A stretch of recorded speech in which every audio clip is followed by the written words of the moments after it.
Hello and welcome to Midday Live, coming to you from the News Hub here at Adesawe Kanda in Accra. My name is Efua Tieku. The headlines this afternoon. Some customers of banks continue panic withdrawals despite assurances from Bank of Ghana.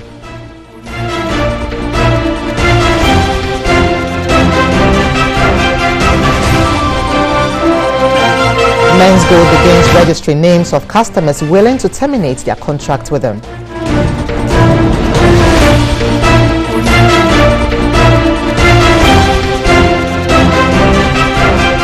On International Front's first female candidate, Obi Ezekwesili, joins Nigeria's presidential race.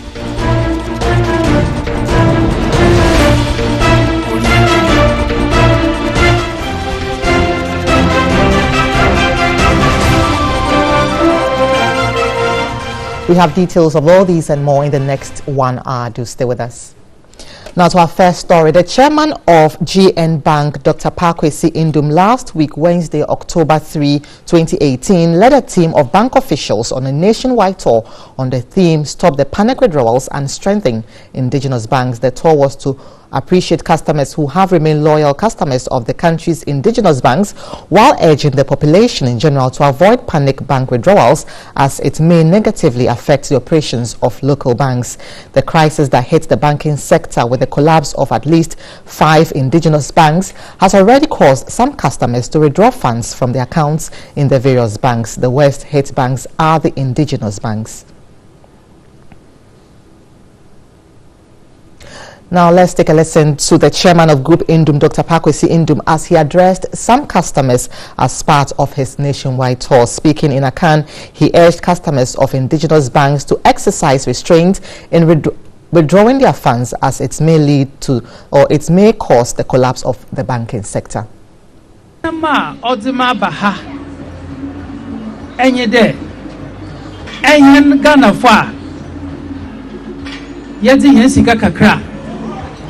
Yada so bank oyesika kwabio ayana na ende ebinom se won to America enwo bank ho na wonko enkaji ho ni sika mfi ho na ebia ena sika no wayo nanso GN bank ya wanandom ya wakwambe danso ya wajemeni baby abako bia 300 locations 300 yete yenisika yete si ho adana eboko baby eboko bia ehia ne yesi hena adan ewo ho na we have invested yete yesika edesi form na osidan na yete yesika edesi form a na obi bakade ehia ya bank no ontumi ngina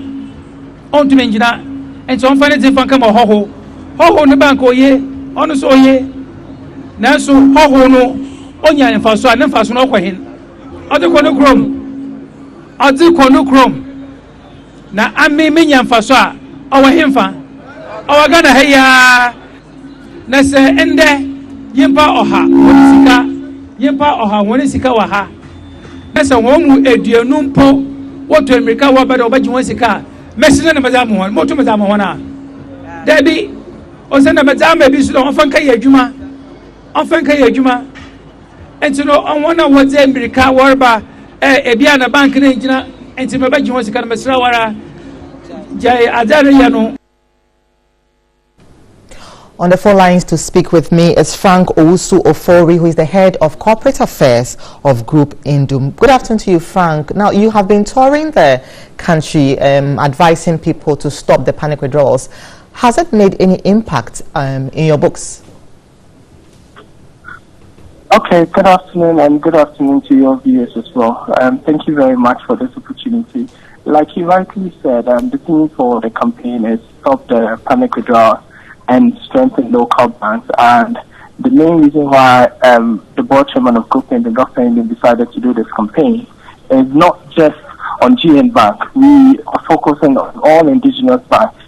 We would all realize that last year 2 banks went down, and then this year 500 banks also followed.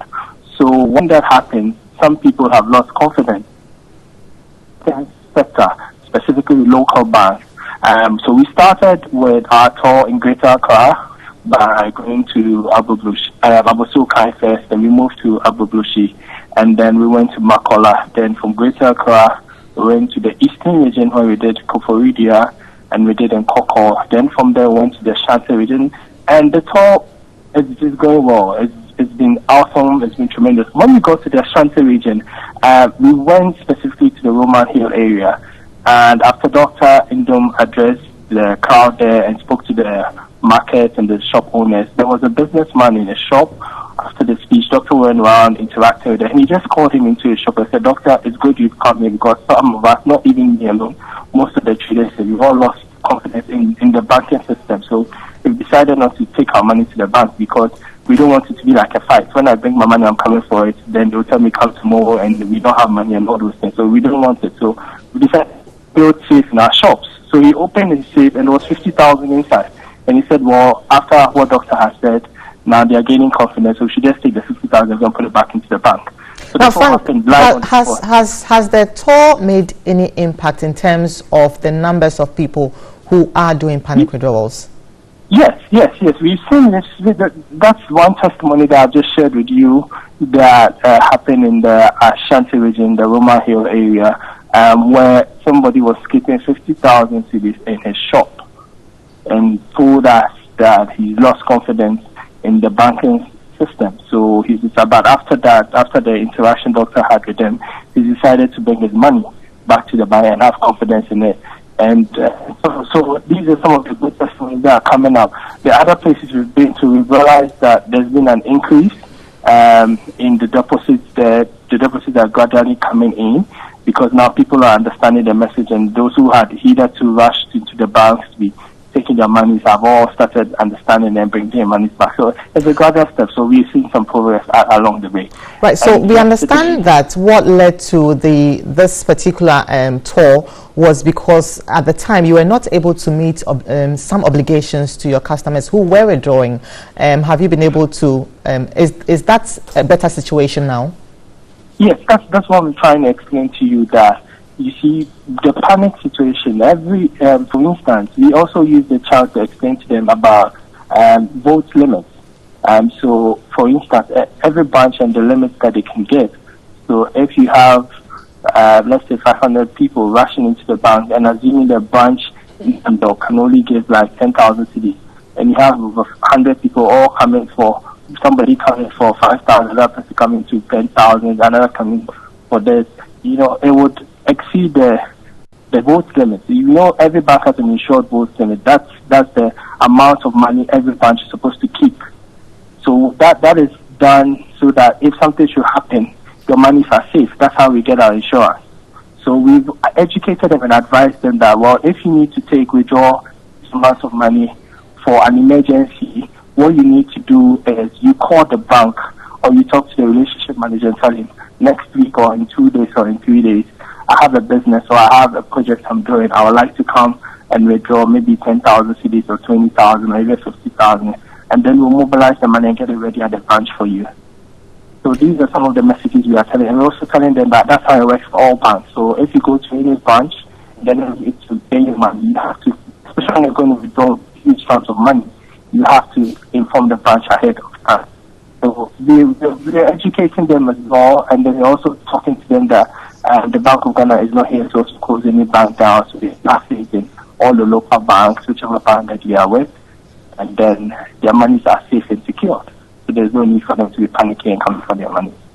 Frank, finally, we understand also that Gold Coast Securities is unable to pay dividends to customers. Is that the case?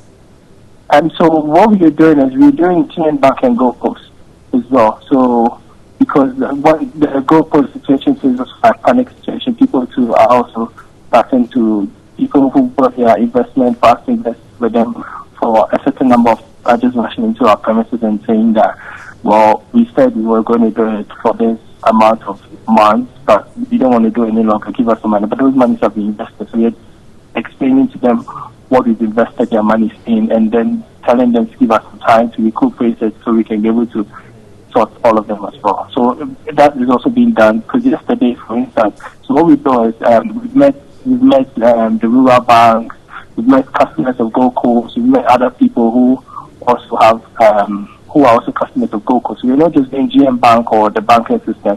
When we go into any region that have Gold Coast customers that we need to talk to, we talk to them as well. So that's the issue also being dealt with. Frank, thank you very much for your time this afternoon. Now it's time for What Do You Think? And we find out what you also think on the panic withdrawals.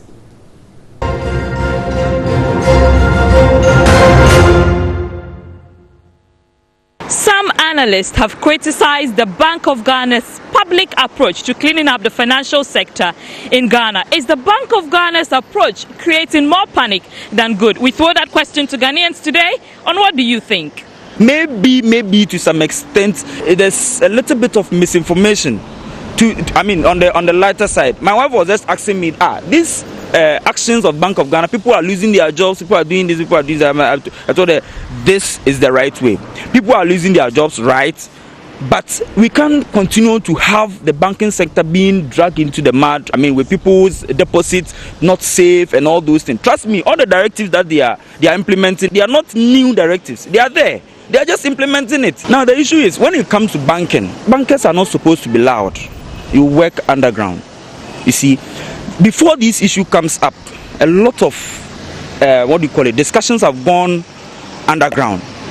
Before these things comes up, banking supervision goes on every now and again, and over time, certain institutions decide to do whatever they like. And trust me, I'm saying that they had gone asleep and they've woken up.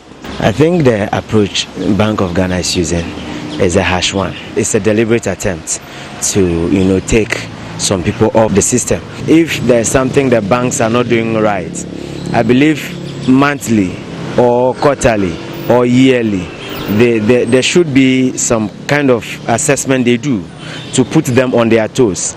And what is even the need for you putting a threat to them out there that, okay, by close of December or by ending of December, we are going to take off so and so. We, the publics, don't need, because as you are doing that, I'm also scared. I'm afraid that, okay, they are about to close some banks down. Then quickly, let me go and withdraw my my savings or my whatever I have in at so and so bank. So when you do so, you collapse the bank. Well, honestly, for me, I think they should come out and, yes, let everything known to the public. That's much better than hiding some stuff. Mini ebimu yarding, mini ebimu yarding. Misna mo banging. A bar say a band aban so they shit bang phone. Mrs. Yana coming. Meet my assembly aban yard, meet my assembly aban yarding. It's never been coiness aban say or share. Amma Bibia atono kwema I say mad near day. Abano ehwe yard no. So bisika wokem na say enipa na koyi sika na se wanya. Esi on kotake bang no beka sa aban ana ama enipa na oye adwuma no wa anye ne yie. Ndi so ka say o de aban de hwe sa enkrofo na omunya adwuma ne ye na. I think say any aban no any problem bia. At the end of the day, that's what they need to do. It's their job. If they keep it very discreet, it wouldn't make the outcome wouldn't be that good. The job of the Bank of Ghana is to regulate all these banks, make sure they are doing the right thing. And if there's a problem, they have to come out and let the people know that this is what's going on. So this is the approach we are taking in order to curb all these problems. So it's good for them to let us know that, yeah, this is what's going on, so that we can also know which bank to actually save or not save. And of course, the panic withdrawals is a headache for most financial institutions in the country. And apparently, it's also the headache of Tilapia, the cartoonist, as he gives us some illustrations there of his own. I'm sure there are a couple of players you can see there, collapsed banks, dead man there on the floor, and then the Consolidated Bank Ghana trying to console customers and trying to assure them that their investments are safe. And of course, there's also Men's Gold in there, and that's the man out there, out of the bank there, doing some huge panic withdrawal there.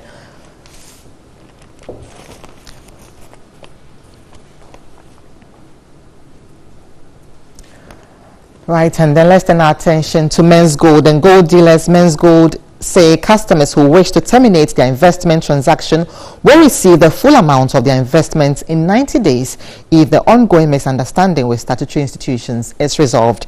Communications Director of the company, Ni Ama Amatefio, assured clients their principal will be paid to them within 3 months. Offices of the gold trading company were locked over security concerns on October 5. The company said it met with sections of the customers and addressed a number of issues, including payment of interest and principal. Communications Director for Men's Gold, Niama Amatefio, explained the firm will no longer pay dividends as previously communicated. What we've agreed with our stakeholders or our customers is that we are going to pay everybody's principal to him or her within a certain period of time. This resolution came up from a meeting we had with our customers, our stakeholders yesterday, and most of them, as a matter of fact, what they need at this point in time is not their extra value per se. What they really want is their principal. So we agreed that if the principal is that what they want, we are going to give everybody's principal starting from next month all the way to December. So what it means is that we're going to have 90 days to pay everybody's principal to him or her. He says management has reached a decision to pay only the principal investment within 3 months. Most of them were of the view that there's too much stress, there's too much suffering, and therefore we have to do something before the 90th days. So what they told us was that if we can pay a certain percentage within a month so that we can spread the rest to the 90 days, that will be fine. In fact, most of them proposed that we pay them 50% of their principal, and then the rest 50% can be spread to the within the 3 months. The firm also explained it has engaged the Securities and Exchange Commission to determine the way forward.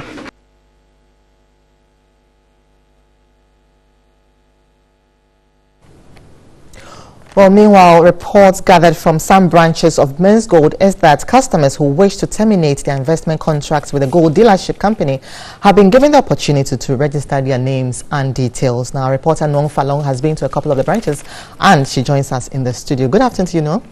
Good afternoon. Right, so which branches did you go to and what did you see there? I went to the East Legon branch. There's no official activity going on at the branch. There are no workers of Men's Gold in sight. There's just the security men who wait around, and then when customers come forward, they direct them to come inside and write their names on. They have a book that's taking down the names. They are saying this book is supposed to inform the schedule that will come out. You know, the old schedule has been scrapped. So this new schedule will determine how much they will pay to which client, what percentages they will start to pay, and in how long they'll be able to pay the monies back. So if you're a client who you want to terminate your contract with them, you have to go and put your name down in this book, and then they'll attend to you through that. Is there a reason why it's the security men who are taking down these details and not the workers? That's the question a lot of the clients are asking. They want to be able to speak to someone who works with Men's Gold instead of just interacting with the security. They want their questions answered. And some of them don't just want their principal, they want both principal and dividends. There are some people who, since they invested, have not gone for their dividends. They were accumulating it. So they also have questions. And most of them are just frustrated because it's at a time where they need to meet obligations, they have other financial pressures, and this is the situation they find themselves in. How big was the crowd? Was it a big crowd? No, there was no big crowd. Well, compared to before, initially when you go to Men's Gold, you see a lot of people, but there was no crowd. You find just a few people. If you stand in front of their office for 1 hour, you probably find like 12 people coming and going, and they just come in, they silently go and write down their names, and then they leave. There's no much crowd. Just a few customers, a lot of frustration, a lot of questions, and they're just writing that they are not certain that they will actually get their money, and that's where their frustration is coming from, because this is not the first directive that has come from Men's Gold. Some of them have text messages from Men's Gold as far back as last month explaining to them to take their time, and they just want answers to their questions. Did you sense that they are fearful or frustrated? Very much. There are a lot of people. It will amaze you that you meet bankers. Over there, you meet financial consultants, which was surprising to me. And, well, most of them say the signs are clear. and they are very uncertain. But at this point, they are just hoping. There are people who put their children's school fees in there. There are people who went for loans and put it in there. So they are very worried, and they just need to get their monies back. Thank you very much, Non Falong. Now let's look at our MTN video report for today, and our citizen journalist Kofi Ademu reports on the poor state of the Nyakrom SDA Basic School block in the Agona West District of the Central Region.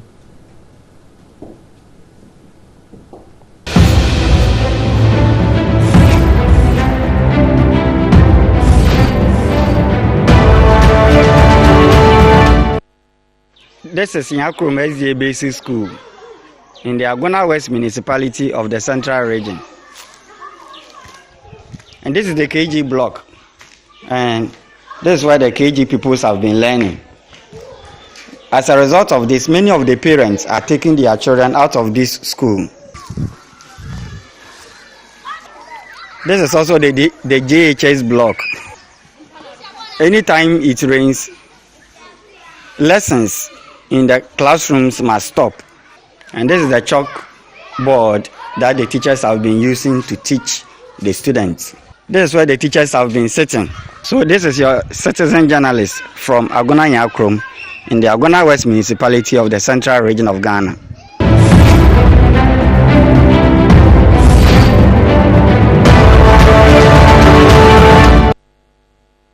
So you can also send your video report via our WhatsApp platform 05514330044. You're watching Midday Live on TV3. Let's take a short break.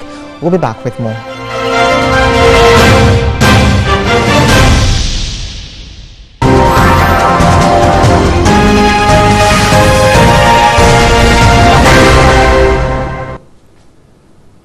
You're welcome back to Midday Live. Now, the Board of Electricity Company has renewed its assurance to protect the conditions of service of staff under the concession agreement.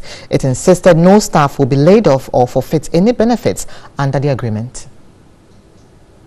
A member of the ECG board, Mato Pare, was reacting to concerns by some staff of the company at the 30th anniversary launch of the Power Queens Club.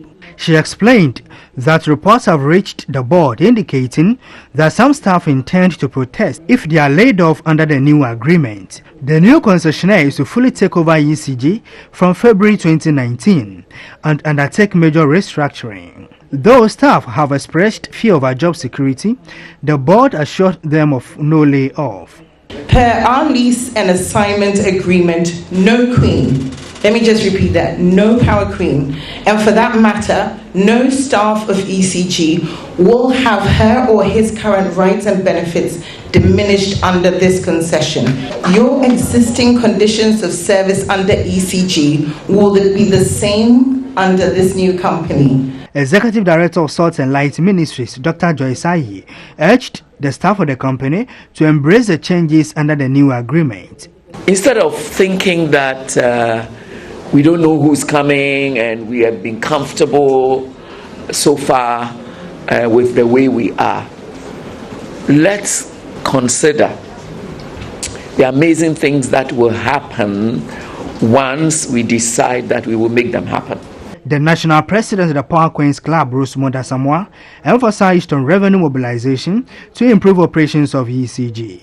We have in our program to go to the markets, get close to them, move from store to store, and explain the bills to them. Then we give them the opportunity to pay their bills. The anniversary is on the theme, Facing Changes at ECG under the concession agreement.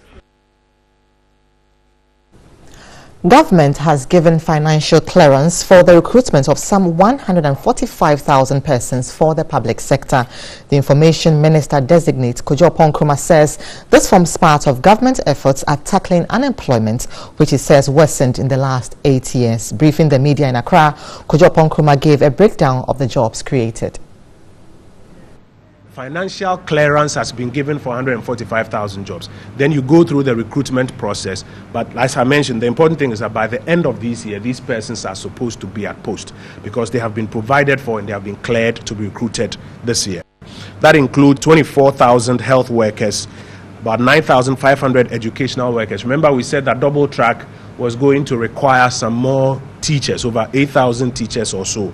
So in the education space alone, about 9,500 educational workers, 4,000 police recruits, 3,500 other security personnel, 2,700 agric extension workers, 1,049 local government workers, 20,000 afforestation workers, and then, as I mentioned, 100,000 for NAPCO, out of which about 90,000 have already accepted their postings, and we are expecting the other 10,000 to finish up within the next 10 weeks so that we can commission all of them. You put these together, that's about 145,000. Even though 145,000 jobs is a very significant number, the extent of the unemployment challenge created within the last 8 years means that more people are still looking for jobs out there.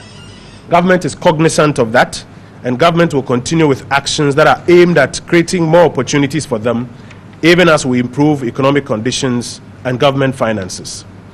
Our principal job creation path, however, remains to fully execute our programs that are aimed at stimulating the creation of more economic activity and jobs, particularly in the private sector, including the One District, One Factory program. Grand Sales 2018 has ended. Now, officials speaking at a closing press briefing indicate the fair was successful as there was an impressive patronage from the public. The Grand Sales was a generalized fair which was aimed at boosting internal trade, thus helping in the growth of industries and SMEs in the country.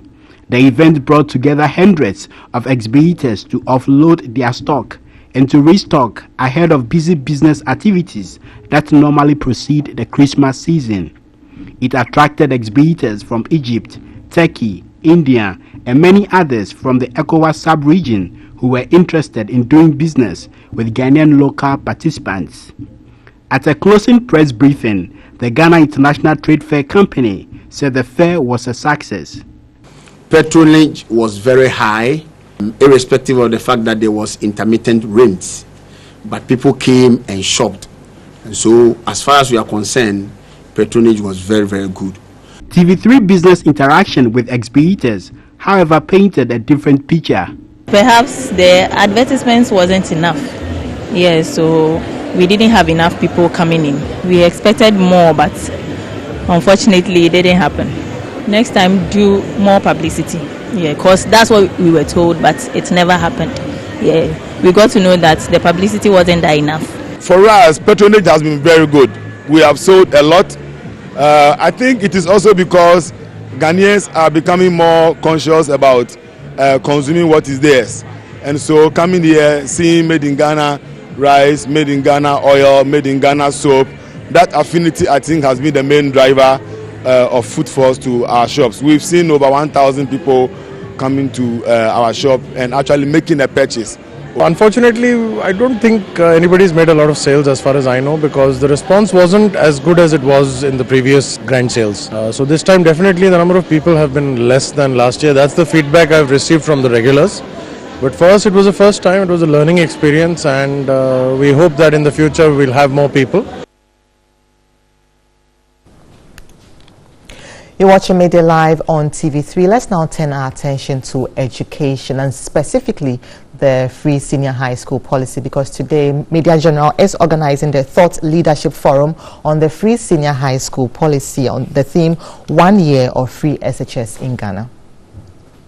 1 year of the free SHS policy in Ghana, Media General presents a public forum to commemorate 1 year of free SHS policy in Ghana. Date, time and venue, Tuesday, 9th October 2018, 3 p.m. to 5 p.m. prompt at the TV3 Executive Theatre. Theme, 1 year of free SHS policy in Ghana, counting the cost and drawing lessons to enhance secondary level education in Ghana. Central issues to be discussed include ascertaining the cost of free free SHS policy on the public purse, impact of the double track system, and more. Keynote speaker Professor George K. Tokuoduo, Pro-Vice Chancellor of the University of Cape Coast, Professor John Bright, Kobla Aheto Educationist, and Dr. Prince Ama, Executive Director of the Institute for Education Studies. It's the Media General Public Forum to commemorate 1 year of the free SHS policy in Ghana. Watch it live on TV3, media partners TV3, Unia 95.1 FM, 3FM 92.7, 3news.com, and Connect 97.1 FM in Takoradi. The general public is cordially invited.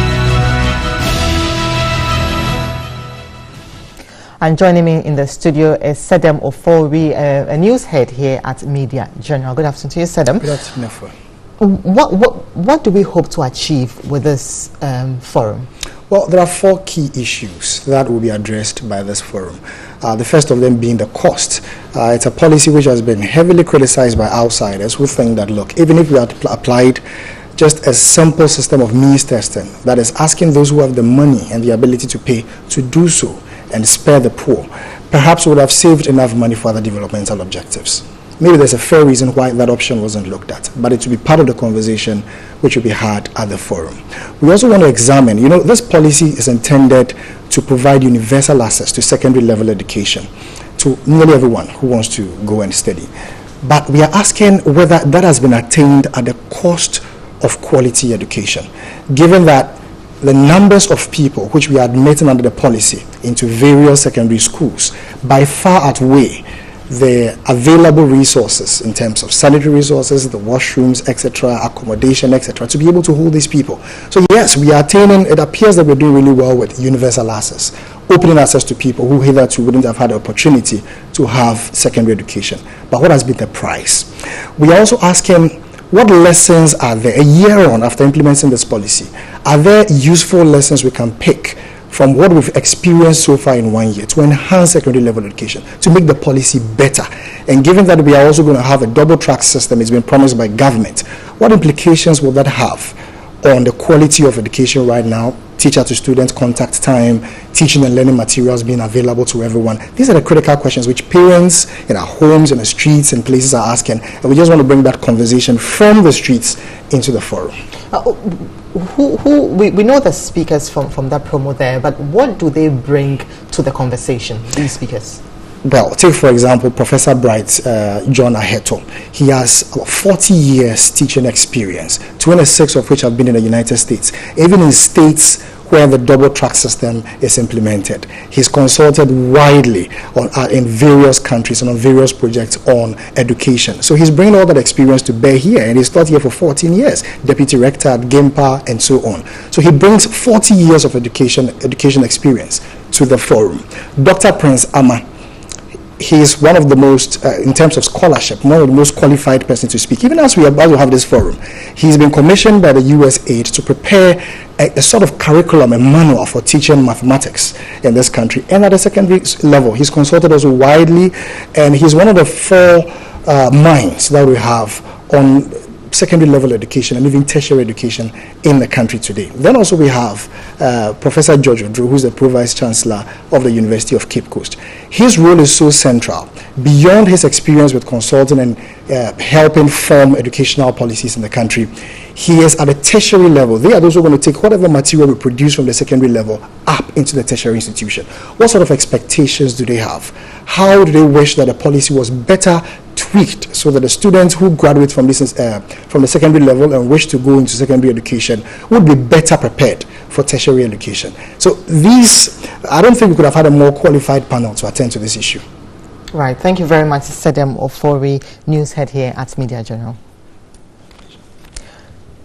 1 year of the free SHS policy in Ghana, Media General presents a public forum to commemorate 1 year of free SHS policy in Ghana. Date, time and venue, Tuesday, 9th October 2018, 3 p.m. to 5 p.m. prompt at the TB3 Executive Theatre. Theme, 1 year of free SHS policy in Ghana, counting the cost and drawing lessons to enhance secondary level education in Ghana. Central issues to be discussed include ascertaining the cost of free SHS SHS policy on the public purse, impact of the double track system, and more. Keynote speaker Professor George K. Tokuodro, Pro-Vice Chancellor of the University of Cape Coast, Professor John Bright, Kobla Aheto Educationist, and Dr. Prince Ama, Executive Director of the Institute for Education Studies. It's the Media General Public Forum to commemorate 1 year of the free SHS policy in Ghana. Watch it live on TV3, media partners TV3, Unia 95.1 FM, 3FM 92.7, 3news.com, and Connect 97.1 FM in Takoradi. The general public is cordially invited. And of course, you are invited to be part of this historic forum. You're watching Midday Live on TV3. Let's take a quick break. When we return, we have sports.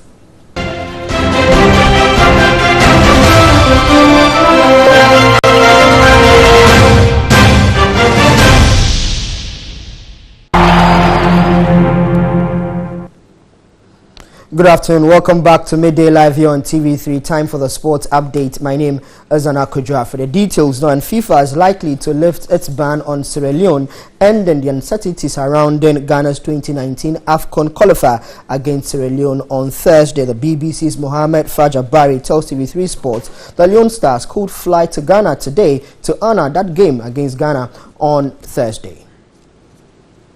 Ghana's 2019 Africa Cup of Nations qualifier against Sierra Leone on Thursday looks likely to go ahead after the factions in the local FA dispute met in Freetown to trash out their differences. Sierra Leone were suspended from all football activities over claims by FIFA that the country's government was meddling in the running of football. That situation effectively meant Ghana's game on Thursday would not come on, but the BBC's Mohamed Fajabari told TV3 Sports the situation has been cleared and that the Leone Stars are due to travel to Accra for the first of 2 games in Group F of the qualifiers.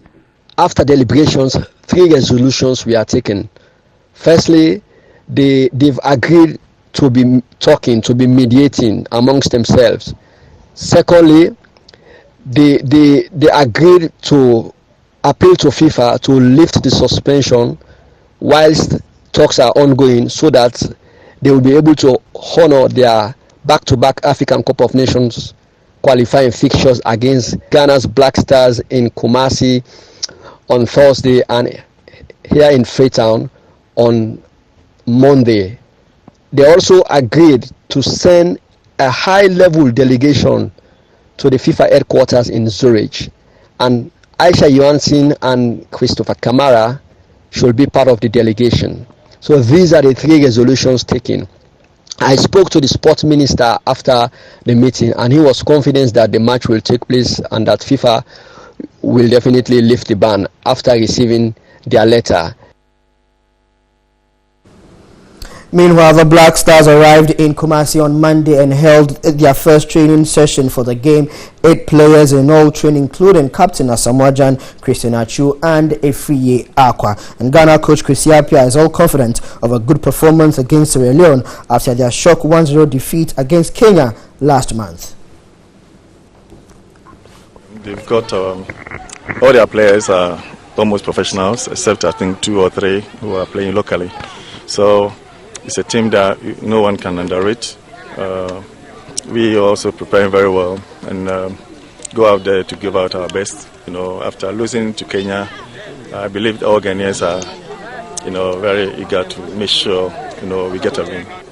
You always concentrate on what's next, and all our preparations has been towards the game against Sierra Leone. So we're not looking back, we're looking at the games ahead of us. From day one, we've said to ourselves, look, let's keep on preparing unless we get a letter from FIFA or CAF, which we've had nothing. So our concentration has been, preparing towards the game.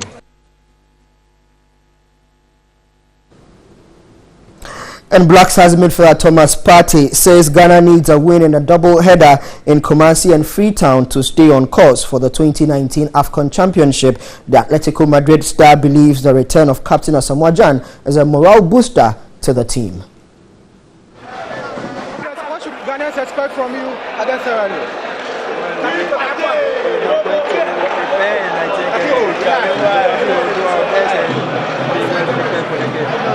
We have Asamaja back in the team for young players like you, the Black Stars. How does that make you feel that the captain is back in the team now? Yeah, he's one of the best that we've ever had as a striker, and I think he's going to do a lot for us, and we'll be happy playing with him again. This is what we see you play regularly for Atletico, score a few goals. How would you describe your early start to the season? Well, I think I'm doing a good job, and all depend on my work, so I'm happy with that. On Thursday, what you can expect from it? Do you expect to take points for the Black Stars? Well, I think that... And let's move on and do some more sports news, where the FA have launched an investigation after Jose Mourinho appeared to mouth obscenities into a television camera following Manchester United's comeback win over Newcastle on Saturday. If charged, Mourinho could be banned from the touchline when he returns to his old club Chelsea in the first game after the international break. It is alleged that Mourinho's sayings in Portuguese at a BT Sport camera while waging a little finger as he walked down the touchline after United's dramatic 3-2 win was abusive.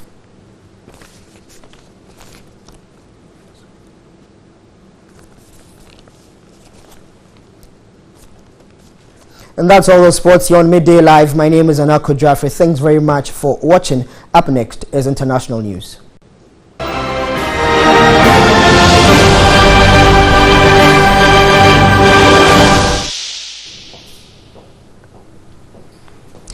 Nigeria's presidential election is shaping up to be a contest between two veteran male politicians, but the candidacy of Obi Ezekwesili could change that.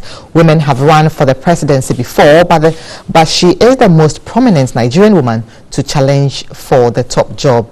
Ms. Ezekwesili is well known for leading the Bring Back Our Girls campaign to help free the 276 girls kidnapped from Chibok, northern Nigeria in 2014. She has also served as the country's education minister and vice president of the World Bank.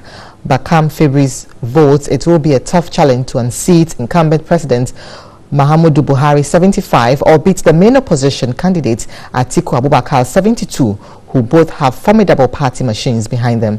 The deadline to register for the election passed at midnight local time on Sunday, and at least 9 candidates in all are thought to have submitted their papers. At the weekend, President Buhari was nominated by his All Progressives Congress, and Mr. Abubakar beat a field of 11 others to become the flag bearer for the People's Democratic Party.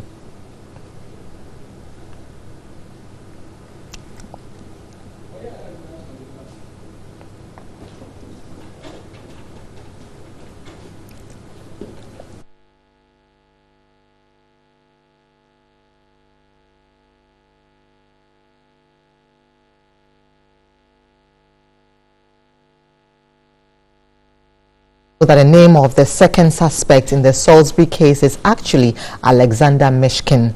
The Bellingcat investigative website says the man who traveled under the alias Alexander Petrov is in reality a military doctor working for Russian intelligence, the GRU. Last month, Bellingcat named the first suspect as Anatoly Chipiga, a claim rejected by Russia. More details about how it uncovered the identity will be released on Tuesday. Russian ex-spy Sergei Skripal and his daughter Yulia were poisoned in March. The British open source website said it had identified the suspect using testimonies from people the suspect knew and a scanned copy of his passport. It said both his real passport and the false passport he traveled to the UK on in the name of Alexander Petrov carried the same date of birth.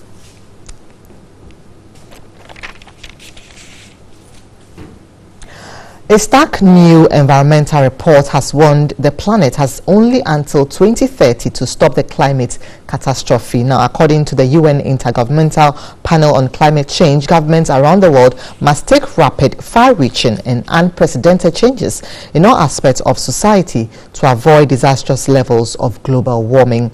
Our correspondent Kofi Edudonfe speaks to climate actors meeting in Nairobi, Kenya.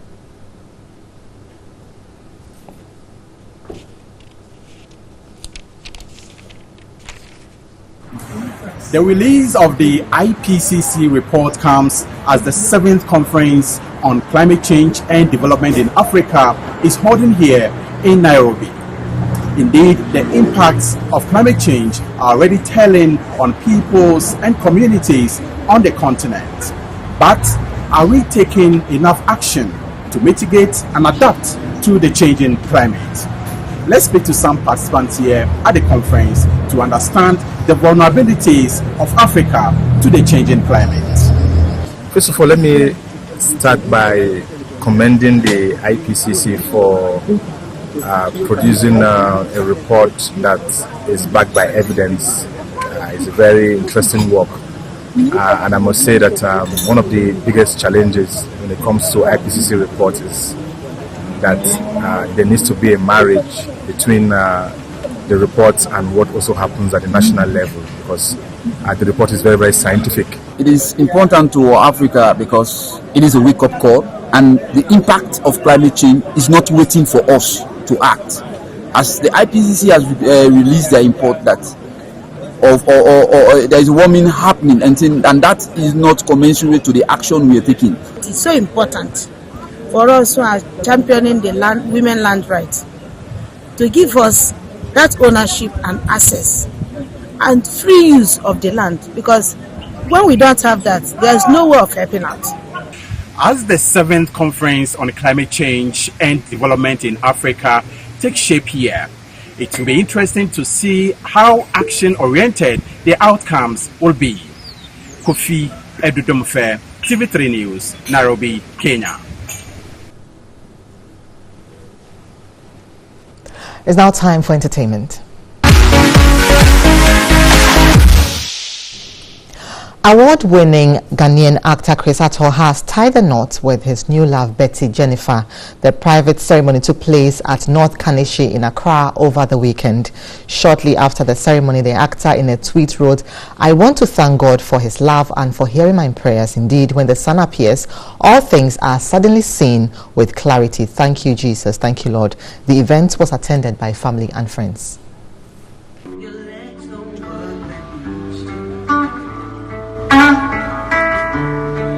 And I can't see the other when you're at somewhere.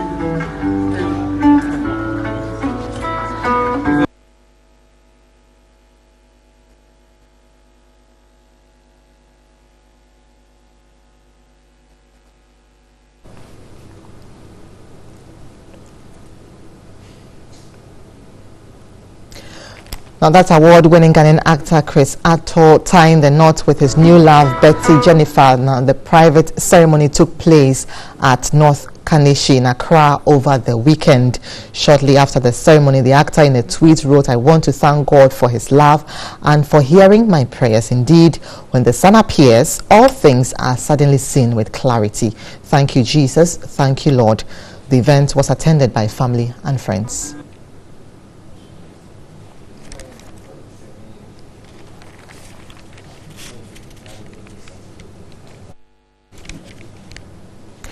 Ghanaian rapper Ochiame Kwame, in his latest Made in Ghana song, has put high life ahead of hip-hop music. The choice of high life over hip-hop by Ochiame Kwame clearly shows he has totally diverted from his hip-hop roots.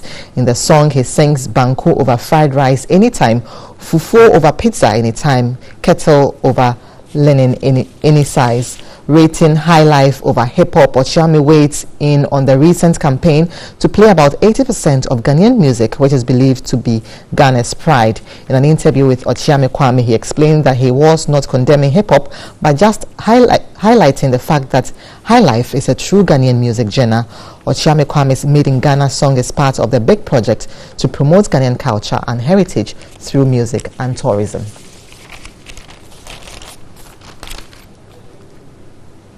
And that's it for Midday Live for today. My name is Efua Tiego. For more news, do go to 3news.com. Good afternoon.